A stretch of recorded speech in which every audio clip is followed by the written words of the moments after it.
Two titles are on the line this Saturday as two undefeated fighters, Israel, the last stylebender Adesanya, and Paulo, the eraser Costa, clash in the main event at UFC 253. While in the co-main event, top contenders Dominic Reyes fights Jan Blachowicz for the vacant light heavyweight title. And when you order UFC 253 pay-per-view on ESPN Plus, you get a chance to get 1 full year of ESPN Plus subscription for just $20. That means for an entire year, you can enjoy hundreds of live UFC fights and tons of original MMA shows, which will be exclusively available on ESPN Plus. Do not wait. Sign up for ESPN Plus by clicking the link in the description and order UFC 253 pay-per-view today.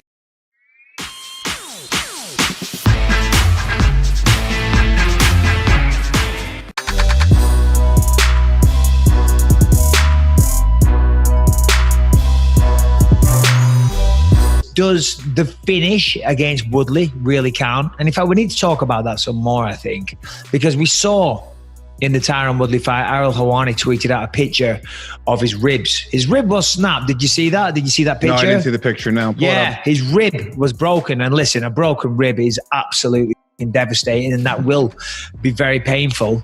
I mean, yeah, there it is. I mean, first of all, look at the pain on Tyron Woodley there. Holy shit. I mean, if that a picture paints 1,000 words and you see the pain, and then on the right, you see the old snappy poo-poo. I mean, look at that. Snapped, break, clean, done. Do we know when that happened in the fight? I don't remember. Well, I'm going to say 5th round. Did the break actually happen in that moment, or did it happen earlier in the fight? And Well, Tyron said he felt it pop earlier. I don't know if I'm buying that, right? Okay. I don't know. Yeah, no, there's no reason to assume that he's embellishing a little bit. But he said he felt something earlier. But the 5th round, that must have been the snap, because you did hear him scream, howling in pain. Yeah. And when a rib snaps like that, I've never had it done, but I can only imagine the grotesque pain.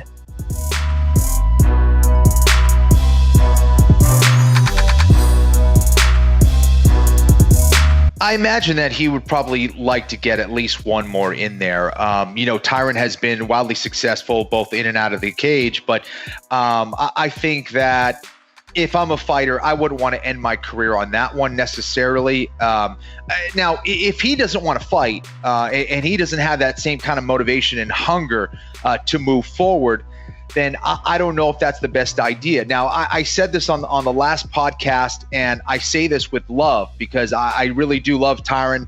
He's an awesome individual, a great human being, and a fantastic fighter, obviously, with everything that he's accomplished. But if you can't get up and perform against someone like a Colby Covington, and you can't let your hands go, and that's been kind of the knock on Tyron in the last few fights, and you can't do that for someone like Colby Covington, then maybe it is time to hang it up. Because, again, at the end of the day, and this is where I'm coming from, I don't want to see any fighter, let alone a guy that that I really admire, get hurt in the octagon.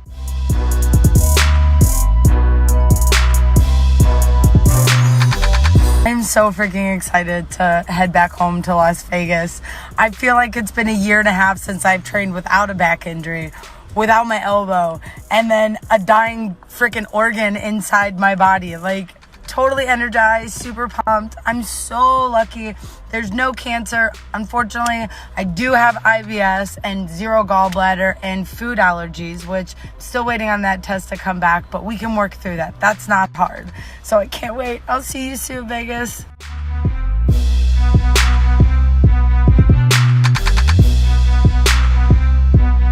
He is one of the most mentally tough guys. He is one of the most harshest and tough competitors. But when you clip a bird's wings and all he knows, his only mode of transportation is flying, you start to exploit things about him.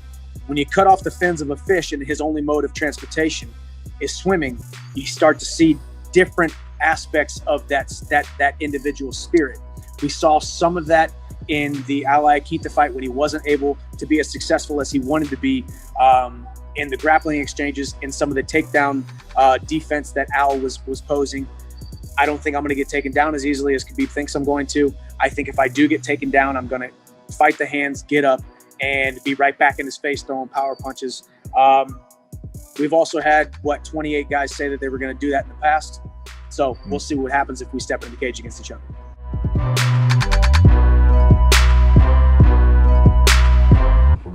week now, and I'm starting to feel a lot better. Still have a little soreness, but a lot better. So it brings me up to my next topic. That Khamzat guy, he has me beat by 20 days. I guess he has 3 fights in 66 days, so I have 3 fights in 86 days. So that means I gotta crank out a couple more. UFC, you gotta put me back in and let me keep competing with this guy. Let's go. Here thinking I cannot wait till this weekend, UFC 253. Izzy Costa, we've got Brad Riddell, Shane Young, Kaikara France, Jake Matthews. Oh mate, I cannot wait, I am pumped. It's gonna be good.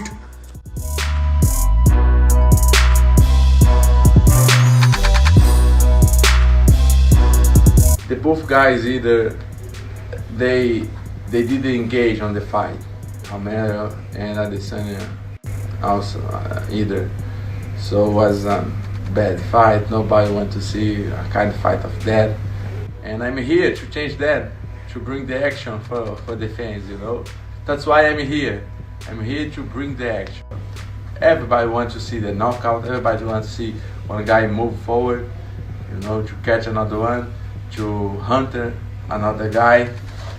And this is who I am.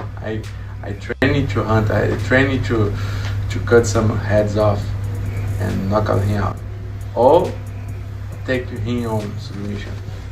To be a part of a card that's on, Fight Island in Abu Dhabi, does that make it a little more exciting? Yeah, really to me it doesn't matter where I will fight. You know, I can fight on my city, I can fight on Madison Square Garden, fight Iceland. I really appreciate the view, the landscape, but it doesn't matter when I go inside the cage.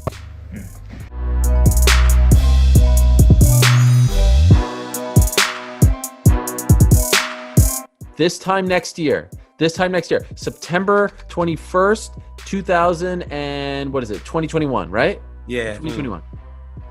Has Khamzat either fought for the belt already or booked in a fight or champion?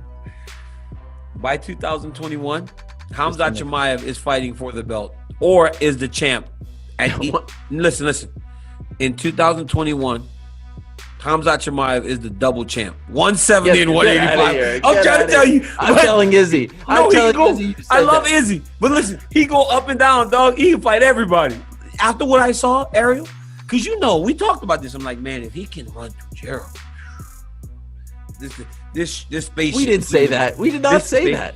I never said that. This spaceship is going to the moon. Ariel, could you imagine if he runs through Gerald? And you were like, oh my goodness. And I was like, but then this is what I said. I said, if I'm Gerald, I'm trying to hurt this dude regardless, win or lose, right? Make sure you don't make the fight. One punch.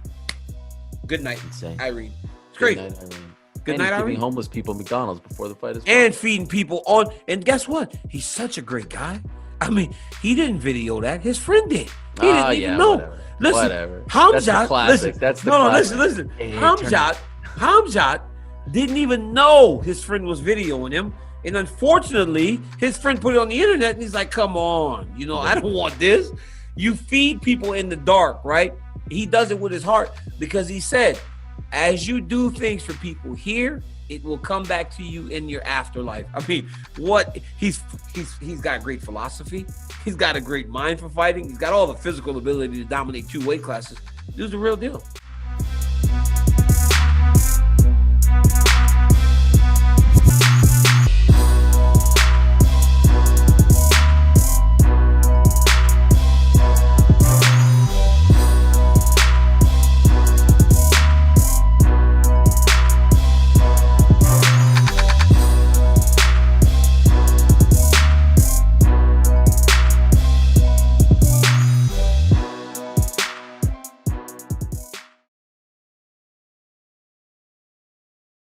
The both guys either they didn't engage on the fight.